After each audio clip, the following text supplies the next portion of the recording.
Video content বানানোর সময় আমাদের হাত পা থরথর করে ক্যামেরার সামনে অনেক সময় কাঁপতে থাকে। সো আজকে আপনাদের সাথে এমন কিছু টিপস শেয়ার করব যেগুলো যদি আপনি ফলো করেন আপনি অনর্গলভাবে ক্যামেরার সামনে কথা বলতে পারবেন এবং আপনি আরো বেশি কনফিডেন্ট হবেন। প্রথমত হচ্ছে আপনি আপনার ভিডিও তৈরির পার্সপেক্টিভটা খুঁজে বের করুন যে আপনি কেন ভিডিওটা করছেন। আমরা সবাই যে কোনো একটা উদ্দেশ্য নিয়ে ভিডিও তৈরি করি, রাইট? যেমন আমি তৈরি করছি আপনাদেরকে হেল্প করার জন্য যেন আপনারা কন্টেন্ট এক্সপার্ট হতে পারেন।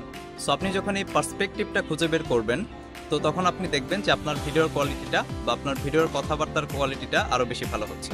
আমরা বিভিন্ন পার্সপেক্টিভ নিয়ে কন্টেন্ট ক্রিয়েট করি, যেমন অনেকে কন্টেন্ট ক্রিয়েট করেন মানুষকে এন্টারটেইন করার জন্য, অনেকে বিজনেস রিলেটেড ভিডিও বানান যেমন আমি যেটা করছি, আবার অনেকে অনেক টপিক নিয়ে ভিডিও বানান, হোয়াট এভার।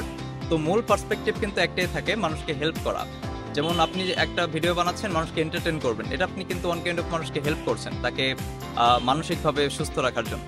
সো আপনার মাইন্ডে এটা রাখবেন যে আপনি মানুষকে হেল্প করছেন আপনার এই ভিডিওটা দিয়ে, তাহলে দেখবেন যে আপনি যেহেতু মানুষকে হেল্প করছেন তো আপনার ভিতরে অন্যরকম একটা ইন্সপিরেশন কাজ করবে এবং আপনার কন্টেন্টটা তখন আরো বেশি ভালো হবে।